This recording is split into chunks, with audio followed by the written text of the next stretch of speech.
शिरपूरच्या थाळनेर परिसरात गारपिटीचे तांडव, पिके उद्ध्वस्त, तात्काळ मदतीची मागणी।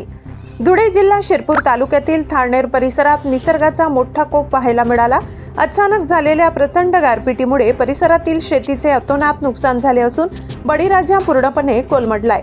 या नैसर्गिक आपत्तीत काढणीला आलेला गहू, कांदा, मका, हरभरा, केळी आणि भाजीपाला पिके जमीनदोस्त झाली आहेत। विशेषतः थाळनेर भागातील केळी आणि डाळिंबाच्या बागांचे सर्वाधिक नुकसान झाले असून उभ्या पिकांचा अक्षरशः चिखल झालाय। आधीच आर्थिक अडचणीत असलेल्या शेतकऱ्यासमोर या संकटामुळे जगावे कसे असा प्रश्न उभा राहिलाय।